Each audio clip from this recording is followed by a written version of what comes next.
Buena tarde, ¿no? Así es.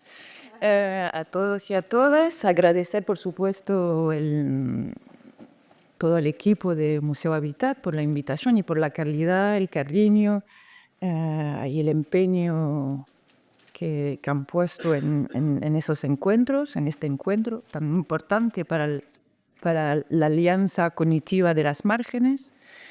Voy a ir directamente. También agradecer a los traductores y a ustedes por aguantar ese castellano agabachado mío con acento corso andaluz. Y voy a ir al grano. Entonces, más allá de las dinámicas de reconsideración desde la perspectiva decolonial de las instituciones y de los espacios museales, me gustaría proponerles hoy una reflexión sobre lo que podría ser descolonizar la mirada. Ante todo, la suya propia, pero también la mirada arquetipal, colectiva, la mirada política, societal, como parte de una necesidad para pensar el post-museo. Todo lo que estamos aquí sabemos cuáles fueron los ejes vertebradores de la fábrica de la institución museal y estamos al tanto de que desde unos años ya un cuestionamiento profundo de los museos está transformando la relación que tenemos con los espacios de demostración. En Europa, una de las pioneras del pensamiento descolonial y de su articulación con el campo del arte es Françoise Vergès. En su libro Programa de Desorden Absoluto, Descolonizar la mirada, el museo, publicado en 2023, nos recuerda el carácter colonial de los museos universales y reflexiona a lo que significa de forma concreta la descolonización de los museos. ¿Cuál es la función política de esos espacios? ¿Por qué son objeto de contestación? Si hay que vaciarlos, y qué podría ser el museo de mañana, el postmuseo. Hoy en día, visitar un museo es una evidencia. En un museo adoptamos códigos naturalmente, hasta en la manera de comportarnos. Como en un lugar sagrado, la experiencia museal es un ejercicio formal con regla. Conocer la historia de esta evidencia nos permite entender lo que se juega desde la colonialidad en esos lugares. En Europa, primero hubo los gabinetes de curiosidad, colecciones de aristócratas, exploradores que constituyeron las primicias de la mostración. Se expone al mundo participando hacia el conocimiento, a las ciencias. Esas primeras colecciones no son neutras, están estrechamente vinculadas con los primeros imperios coloniales. Después de los gabinetes de curiosidades privados del siglo XVI-XVII, hay que esperar la Revolución Francesa para que emerja la idea de un museo público. El Museo Universal es hijo de la Ilustración, la ciencia, la educación y el advenimiento de un nuevo ciudadano están relacionados. La belleza debe volver al pueblo y deja de ser un privilegio. Se educa y se restituye al pueblo lo que le fue arrebatado bajo la monarquía absoluta. Bueno, se da un tipo de apertura, pero esta apertura está sostenida por la certeza de que esos objetos que provienen de una lejanía debían ser salvaguardados en un lugar de libertad. De una idea generosa de restitución al pueblo, muy rápidamente la dinámica va a volcarse hacia la problemática de las adquisiciones a través de la incautación, el pillaje, el robo. Napoleón va a normalizar esas lógicas y el robo sistemático se opera. Con la colonización, el fenómeno se hace masivo, lo universal del cual se reclama el museo se convierte en una arma de dominio colonial.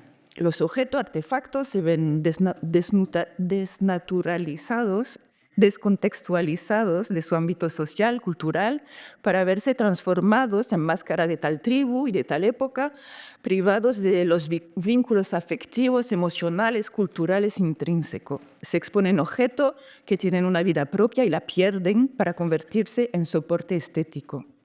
El investigador americano Wandile Cassive tiene una fórmula impactante para describir los espacios museales que albergan tales piezas como el Museo del Quai Branly, por ejemplo, en París, escenas de crímenes coloniales.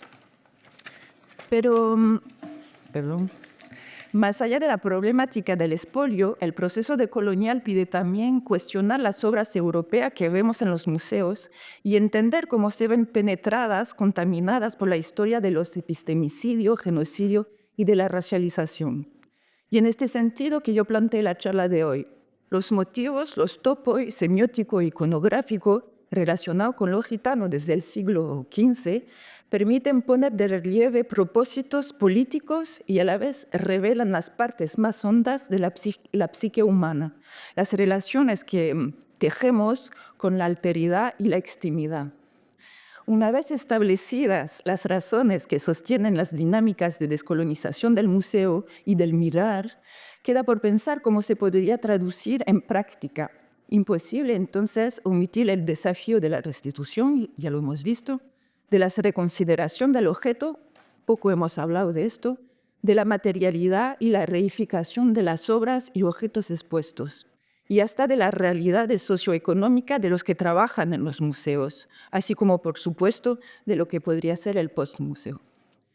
Pero a mi entender y de forma concomitante, para que todo esto tenga sentido, hay que abrir los ojos, descolonizar su mirada propia y el mirar colectivo para ver la violencia intrínseca escondida detrás de la estética y de la belleza de obras que la historia del arte considera como maestra y que sin duda lo son a funcionar. Mi propósito es presentarle brevemente un desciframiento de la mecánica epistemológica que condujo a la estructuración del antigitanismo y su inscripción y generalización en el territorio europeo a través del mirar. Este trabajo nace de la voluntad de indagar en las grandes pinacotecas europeas la presencia gitana. Pero esta fuente iconográfica se convirtió en un soporte idóneo para analizar las estructuras y fuerzas que fundamentan la aparición de conceptos duales cardinales de la modernidad histórica: el nosotros y los otros, el centro y las márgenes, la exterioridad y la extimidad. A partir del siglo XV, los gitanos inspiraron a los grandes maestros de la pintura europea. El estudio de sus obras permite ver claramente cómo evolucionaron las representaciones pictóricas de lo gitano, respondiendo sistemáticamente a imperativos epistemológicos, simbólicos, sociales, geopolíticos de las sociedades mayoritarias. Indagué en el Louvre, en el Prado, en el British Museum, en las pinacotecas vaticanas. Esas colecciones comparten un mismo hilo rojo. Sobre 4 siglos de uso del motivo gitano, son las mismas lógicas que se dan con algunas que otras especificidades culturales nacionales. Este corpus iconográfico pone de relieve lógicas análogas a las del estudio del corpus legal y jurídico europeo antigitano del siglo XV hasta al XIX, y podría considerarse como un catálogo iconográfico y genealógico de un epistemicidio. Sin embargo, a medida que he ido adentrándome en este trabajo, se me hizo bastante claro que a una lectura diacrónica se tenía que añadir una comprensión del fenómeno más hiperdialéctica.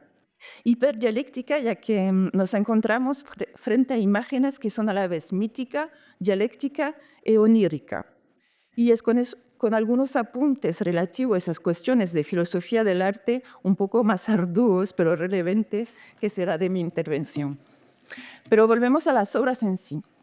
Tanto en las artes visuales europeas como en la literatura, el uso del motivo gitano, su vestimenta, sus características físicas, se convierten en un leitmotiv, con finalidades bien específicas. El análisis diacrónico del compendio de obra muestra una evolución que se produce, lo repito, del siglo XV hasta el siglo XIX en el tratamiento sucesivamente religioso, moralizador, político y finalmente orientalizante o romántico de la figura gitana.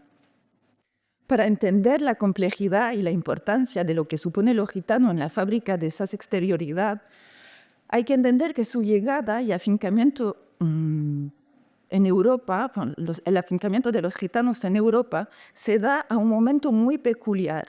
Se produce en una Europa del siglo XV que está viviendo un cambio epistemológico radical, mayor, un momento de vuelco en la manera de concebir, percibir e invertir en el mundo. Este momento muy especial va a condicionar un vínculo muy peculiar al otro, a la alteridad. Europa se encuentra en una interfase cultural, espiritual, filosófica, entre dos maneras de entender el mundo, el medieval, que es hermenéutico, en el cual todo se interpreta y tiene múltiples lecturas, y la edad naciente del cogito, de la racionalidad, que categoriza, cataloga, establece normatividad, centro y márgenes. Hay tres hitos muy manifiestos en las colecciones que tuve la oportunidad de estudiar y que marcan la comprensión cronológica del tratamiento de la figura gitana por parte de la sociedad mayoritaria europea y de sus artistas. El primero inscribe el uso de la figura gitana en un marco sacro, un contexto religioso.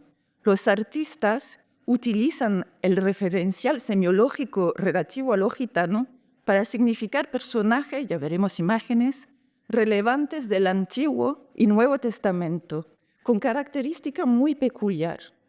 Individuos, casi exclusivamente mujeres, con capacidades anunciadoras, adivinas, hermeneutas, profetisas, colectivo que se caracterizan por un nomadismo bíblico, el pueblo judío, personaje del Antiguo Testamento relacionado con Egipto y figuras mariales de devoción maternal.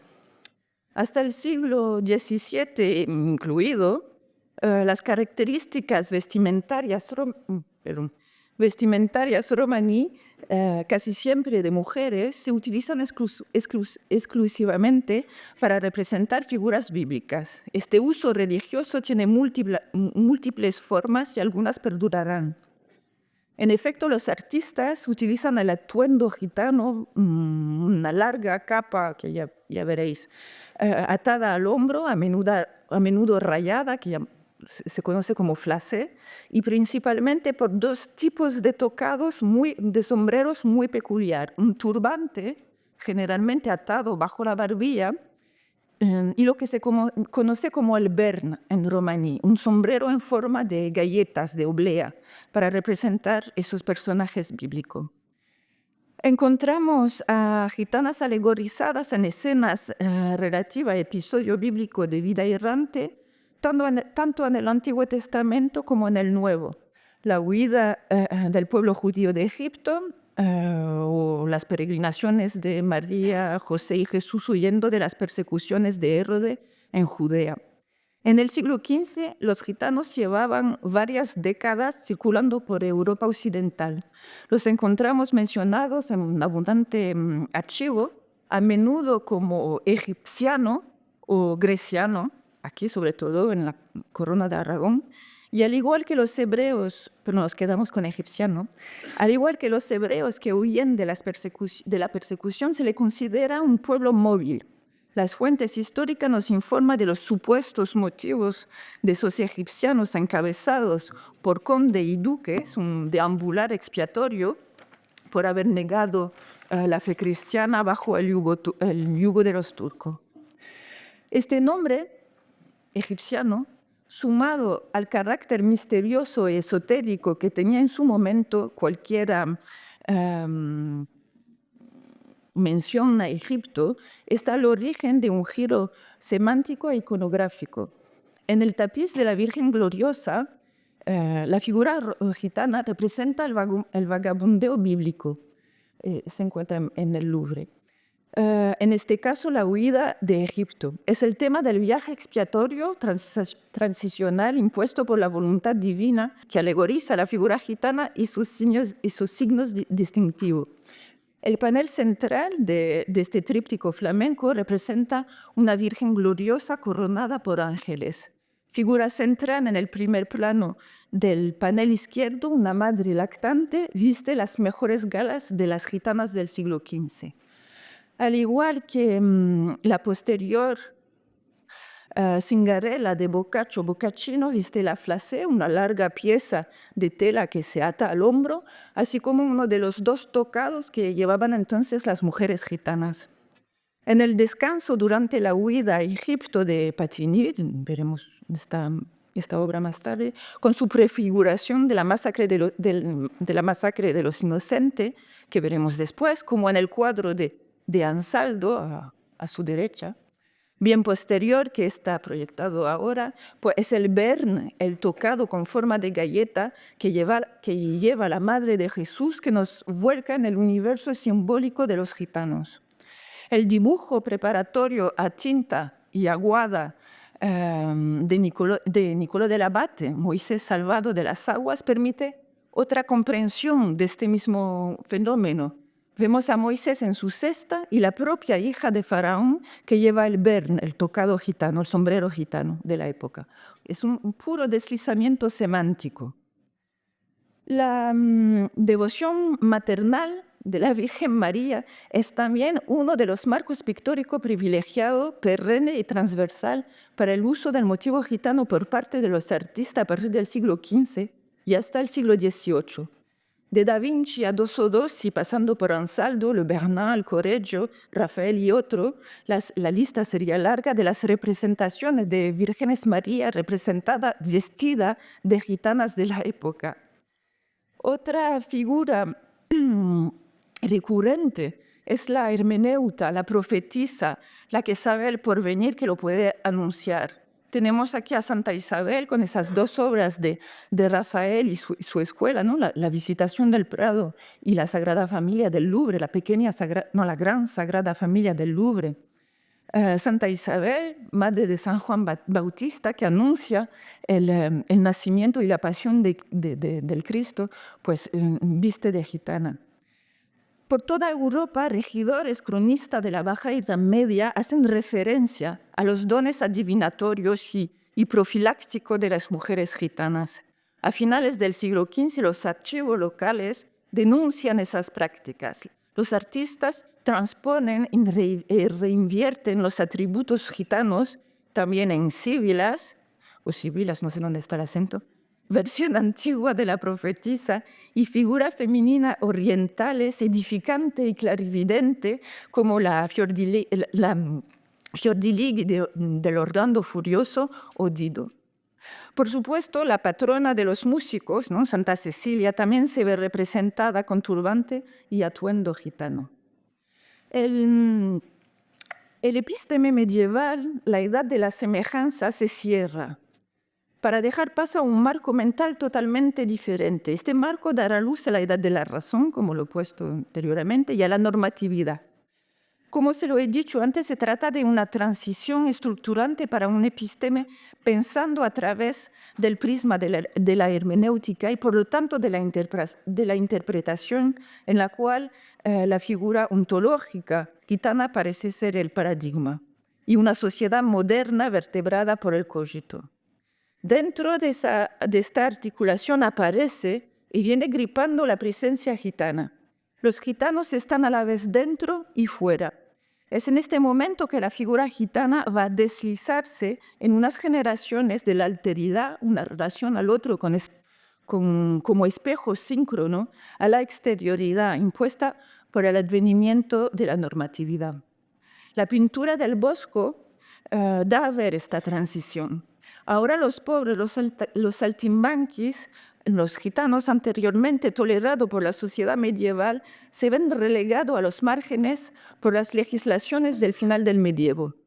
De forma progresiva son percibidos y tratados como parásitos, cambios relacionados con la aparición de una ideología de clase media caracterizada por el sedentarismo, la vida industriosa naciente y la emergencia de una sociedad urbana.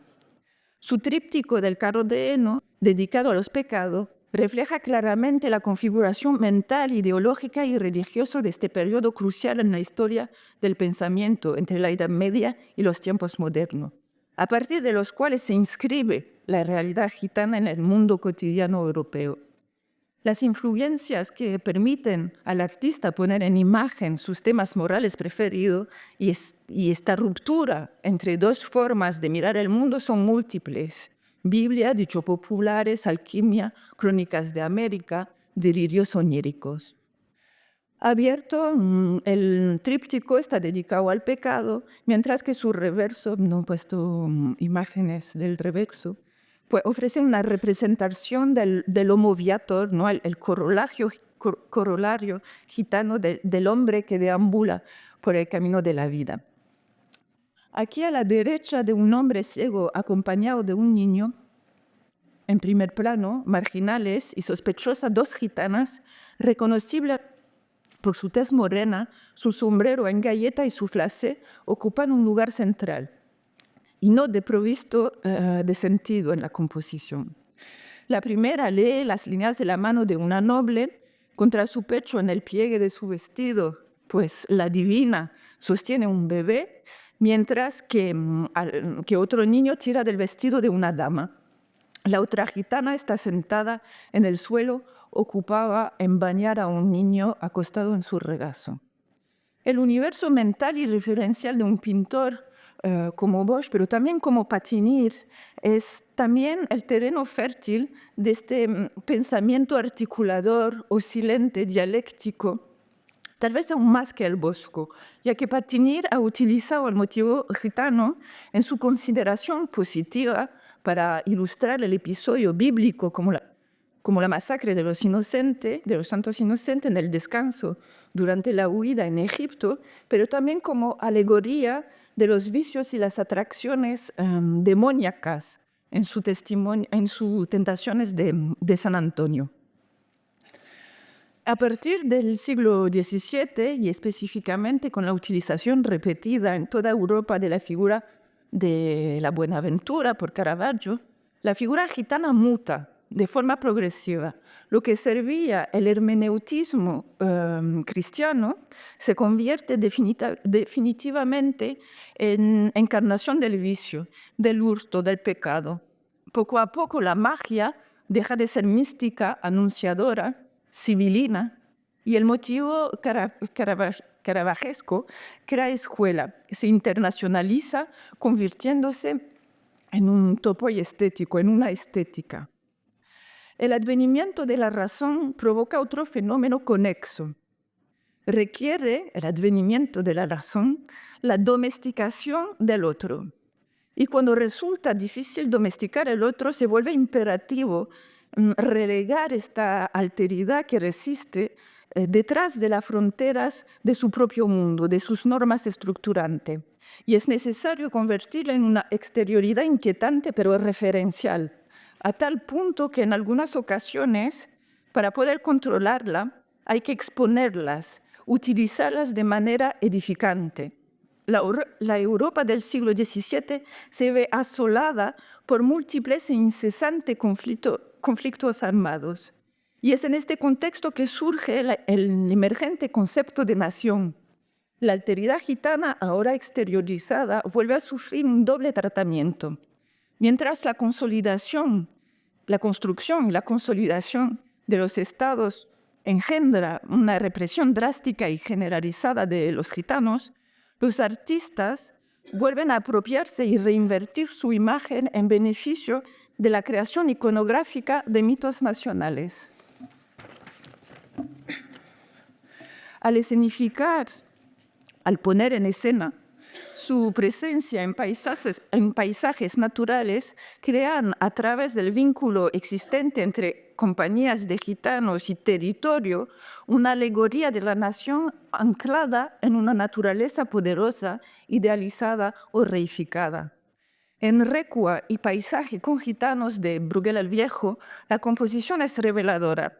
Una línea diagonal formada por la sierra divide la composición en dos partes. A la izquierda se abre un paisaje amplio, vaporoso, luminoso, una naturaleza esencializada, en el que se divisan diminutas casas. A la derecha, en tono más oscuro, se abre un camino en medio de un bosque. En el intermedio, gitanos. En Paisajes con gitanos de Teniers, los personajes y las viviendas quedan abrumadas por la perspectiva que se abre hacia un cielo inmenso. La composición del cuadro parece oponer una naturaleza dura a la derecha del cuadro, con un pueblo a la izquierda. La hilera de casa que cierra el lado izquierdo es un muro protector, un límite entre dos mundos. Al pie de un paisaje rocoso que bordea un camino, tres personajes supuestamente gitanos, figuritas sin arraigo étnico, aparente acompañado de un niño, observan a una anciana leyendo las palmas de la mano a un aldeano. Cuando empieza a estructurarse el concepto de Estado-nación y a lo largo de todo su proceso de afincamiento en el pensamiento político, la idiosincrasia gitana se convierte en un espejo antinómico. En efecto, los 4 pilares que vertebran la construcción imaginaria del Estado-nación son un territorio cuya frontera se estabiliza, una lengua vernácula, la voluntad de asentar una historia y un patrimonio cultural unificado, la hegemonía del libro y de la imprenta como instrumento de difusión y afincamiento de esta nueva normatividad.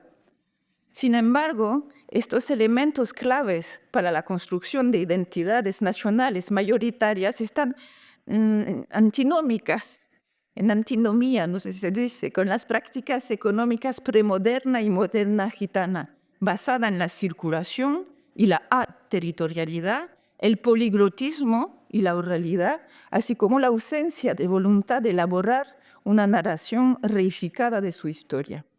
Forastero del interior, abnormatividad encarnada. Los gitanos, a través de un juego de espejo, son constitutivos de los marcos normativos sobre los que se estructuran los nacionalismos. Cada Estado-nación en germen propone su compendio de obra paisajística específica con sus gitanos nacionales desencarnados circulando en su seno. Por otra parte, los artistas europeos, a través de la pintura de género, ilustran una realidad casi desconocida, pero estructurante de la identidad gitana, su incontestable nexo con el universo de la guerra. Las compañías militares gitanas en el territorio europeo no se contemplan en el Corpus del Prado, el corpus iconográfico del Prado, mientras que en el Louvre o en Italia o hasta en el British Museum es muy presente, está muy presente.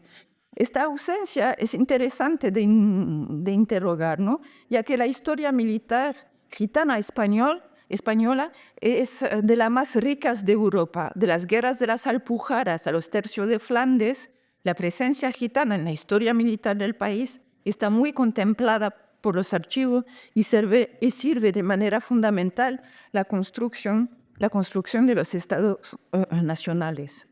Las actividades militares y paramilitares fueron estructurantes en la historia de mi pueblo. En consecuencia, los artistas van a utilizar un género de moda en Europa, la bambochada. Grupos de gitanos armados con sus familias, a menudo con mujer amamantando, se desenvuelven en una escenografía de ruinas antiguas. En el siglo XIX, completamente desencarnada, la figura gitana ya no sería más que el reflejo orientalizante o romántico de una proyección del artista, de su mundo interior y de su malestar ante una sociedad que ya no le conviene y en el cual el gitano o la gitana representa el paradigma antinómico. La figura femenina se convierte en un receptáculo de fantasía. Vestida de gitana, esta cingara con pandereta vasca de Camille Corot del Louvre. Es una joven modelo, para nada gitana, de mirada huidiza que tan solo su pandereta vasca convierte en gitana. El Prado es sin lugar, es a duda, la colección la menos violenta en este aspecto. Sí, tal vez para atenuar el horror extremo vivido por el pueblo gitano a mediados del siglo XVIII. El final del XVIII nos regala, de la mano de Palmieri, que fue unas cuantas veces a España en este momento, pues una magnífica familia de gitanos. Una mujer con un niño cabalga con una mula. Ante ella un hombre que carga un asno. Y al fondo vemos niños con ovejas. Es un dibujo de muy notable calidad, por el cual tengo un cariño muy peculiar, ¿no? Y que deriva en su estilo de la escuela boloñesa. Palmieri se inspira por su composición de una estampa de Stefano della Bella, El viaje de Jacob a Egipto, cuyo grupo central repite sin variante.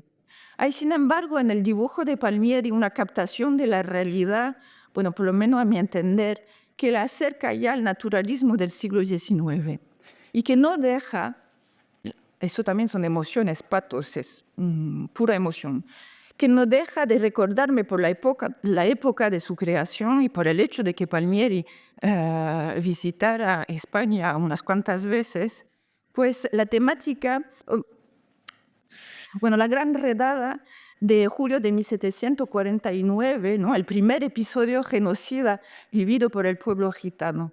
Pensada por el obispo de Oviedo, Gaspar Vázquez Tablada, la gran redada o miércoles negro del 11 de julio de 1749 supondrá el internamiento de 10.000 a 12.000 personas con el simple pretexto de ser gitanas y sobre todo la desestructuración de una idiosincrasia. En el 19, la desetnicización de la figura gitana es total en Europa. Poco nos permite afirmar que se trata de gitanos si no es la puesta en escena, los disfraces o el título. Los pintores utilizan modelos, a menudo profesionales, disfrazados de gitano, inscrito en una naturaleza construida. En el caso de esta obra de Navès es aún más evidente, ya que tenemos constancia que los personajes, el bandolero, una de las chicas y sobre todo esta vieja, ¿no? Son modelos profesionales que se ven retratados por diferentes artistas en contexto totalmente diferente. Pero en el ámbito español y relacionado con esta dinámica de desetnicización tenemos a Goya y lo que se conoce como el majismo o gitanismo, una respuesta del pueblo a la hegemonía de la moda francesa que supondrá una verdadera inversión del mimetismo social. Esta gitanofilia resulta, por supuesto, del interés romántico por las márgenes. La literatura, la música y las artes hacen suyas el motivo gitano en una dinámica que dará luz a la noción de apropiación cultural, noción que participa del romanticismo y del orientalismo. La Maja y los enmascarados de Goya es una obra muy interesante cuando uno la cuestiona desde una perspectiva periférica, desde las márgenes. Hay un entramado escópico, diría Lacan. Existe un juego de miradas muy peculiar entre todos los personajes y el espectador. Están la gitana y el gitano que se miran, los bandoleros enmascarados que también los observan y una mujer velada en el fondo que parece mirar a la escena a la vez que a nosotros. Es el cruce de todas esas miradas que llama nuestra atención, haciéndonos entrar en un cuadro donde las márgenes se encuentran reunidas: gitanos, bandidos, mujeres veladas, espectadores mirones, voyeurs. Es en esta articulación de la mirada connotada por un referencial abnormativo con la fascinación estética donde germinan las semillas de la apropiación cultural. Este gitanismo, primer intento de apropiación cultural, normaliza una hibridación artificial que siembra la duda. Por supuesto, esta lectura diacrónica, genealógica, es imprescindible para alcanzar un segundo nivel de análisis, un nivel hiperdialéctico.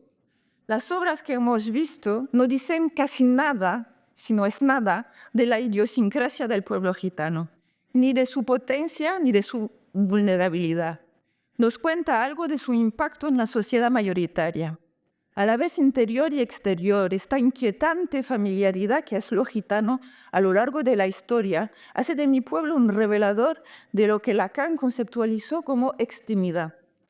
Estas oscilaciones interior-exterior, mismo otro, crean similitudes desidentificadoras que conllevan el malentendido.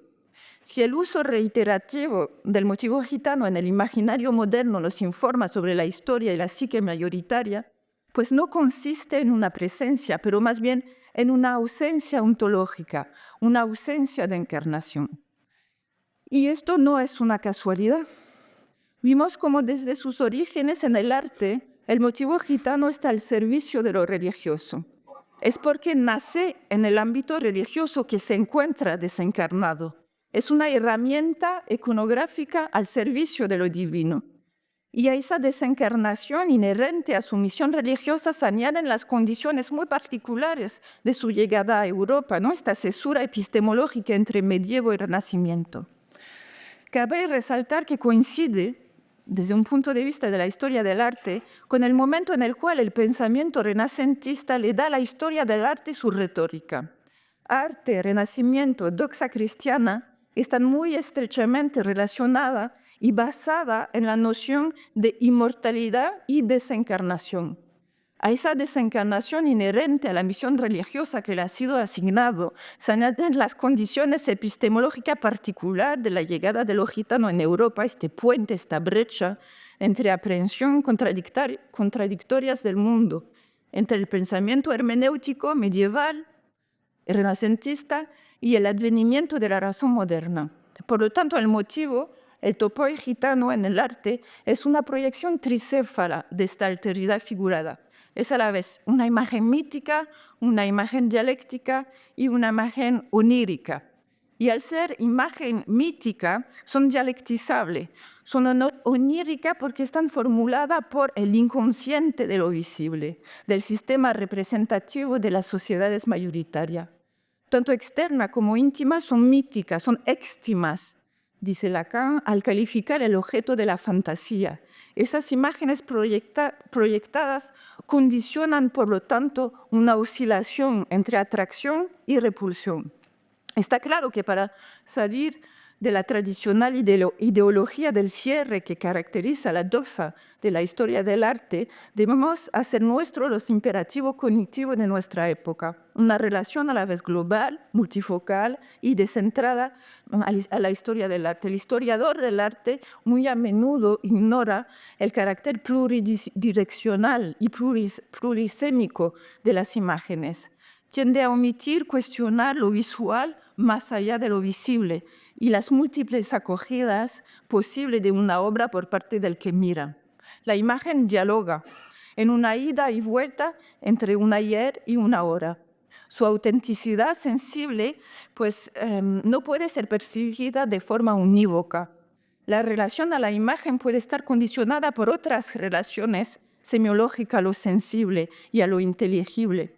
¿Qué ocurre cuando el que mira una obra es a la vez sujeto, objeto y espectador? ¿Cuál es el espacio que las márgenes pueden y deben ocupar en una reflexión semiótica sobre el arte? ¿Cómo cuestiona lo visible y lo visual a la luz del pensamiento descolonial? Y, por supuesto, ¿cuál es la responsabilidad ética del artista, de las instituciones museales y del espectador de cara a la representación de la alteridad? Gran parte de lo que está jugando en este trabajo es la necesidad de dialectizar lo que vemos con lo que podría mirarnos, reconfigurando nuestra postura de cara a la obra, su tiempo y la singularidad de un sujeto. Son gestos intelectuales a la vez político y poético. El arte y la literatura son modos de aventurarse en la vida menos sumiso a la censura, menos institucionalizados, son puestos avanzados de la descolonización. Permite una política de la emancipación y una poética de la relación. La concepción de Walter Benjamin de la imagen dialéctica cuestiona la posibilidad de un enfoque descentrado de las artes. Y si la oscilación se inscribe en el ojo del espectador en un ir y venir dialéctico de la mirada, el estudio del motivo y la figura gitana también requiere una postura heterodoxa por parte del historiador del arte. De hecho, los fundamentos... ¿Tengo tiempo todavía o no? Bueno, termino. Bueno, te debo una caña. Por cada 5 minutos que te... ¿no? A ver, continúo. De hecho, los fundamentos teóricos de la historia del arte cuestionan lo visible a pesar de lo visual. Como objeto de conocimiento, la disciplina está dotada de una sabiduría fundamental y un lenguaje universal. Y a través de la búsqueda de detalles, el teórico del arte desarrolla unidades de conocimientos que son, con frecuencia, son no sé si esclerosante o no esclerótica. Y para Walter Benjamin, la condición para el surgimiento de la imagen dialéctica es la interrupción del tiempo. Las imágenes deben romper el tiempo, escapar del tiempo. La imagen dialéctica es, por tanto, el lugar donde el pasado se encuentra con el ahora, en un instante para formar una constelación, dice Benjamin. Y para que una imagen sea dialéctica es necesario, pues, que haya un detenimiento, pero también con cada lectura un reinicio dialéctico. Los gitanos en el arte no son más que elaboraciones de proyecciones antinómicas, motivos míticos por excelencia. Son grotescos en el sentido literal, quimeras, seres híbridos. Pero al ser dotados de los poderes de la convertibilidad, es importante cuestionar en profundidad el significado de esta convertibilidad, de esta oscilación. La relación idiosincrática del pueblo gitano entre bisagra y margen nos ayuda a descodificarla. De hecho, el episteme gitano se encuentra en la articulación de varios mundos y sistemas de pensamiento oriente, occidente, praxis, poesis, multilingüismo, agrafia, arraigo, movilidad, periferia, centro. Estar en el mundo gitano es estar en las márgenes o a mínima en los limes. Este mismo margen donde todo es posible, tanto el mito como el sueño. Y si de verdad queremos sinceridad frente al arte, es en los bordes, en las márgenes interiores, que debemos cuestionar la relación que entretenemos con las imágenes. En los pliegues de cada imagen se ubican conocimientos, afectos, sentir, hechizos, para retomar el título de esas jornadas tan necesarias para que el mirar sea fructífero. Pues claro, no es obvio comprender un repertorio de obras relativas a la alteridad gitana, a la alteridad radical como es la gitana, de manera superdialéctica. Sin embargo, es en este punto donde radica parte del desafío de este trabajo, ¿no? Dialectizar lo que ahí vemos con lo que ahí podría mirarnos, reconfigurando nuestra postura de cara a la obra, su tiempo, la singularidad de un sujeto que encarnado es poder, pero que sin embargo se ve subyugado, alienado por un mirar connotado. La imagen percibida, y con eso termino, la imagen experimentada del pueblo gitano está lejos de revelar al mundo la vitalidad de su historia y de su ser. Y para cerrar esta charla, una última reflexión que espero dar al relevo a mi primo y amigo Miguel Ángel Vargas. Según Nietzsche, vivir lúcidamente consiste en afrontar la tragedia, la disolución del sujeto en el destino. Bien lejos de lo que la historia del arte occidental deja de mi pueblo, estar en el mundo gitano se vive y se piensa en gran medida de esta manera. Para el filósofo del eterno retorno, esta revelación, que supondría una certeza intuitiva, además de una comprensión lógica, es una especie de intuición estética de la vida. Más cerca que el pensamiento que encarno, el arte que mi primo encarna, pone su sujeto a prueba del sufrimiento. Nietzsche dice que a través del canto y la danza el hombre demuestra su pertenencia a una comunidad superior. Solo el arte y el poder del analfabeto hace soportable la existencia trágica y vivir en la tragedia, es decir, en la experiencia plena de su propio ser, permite no perder el contacto con el corazón más íntimo del mundo.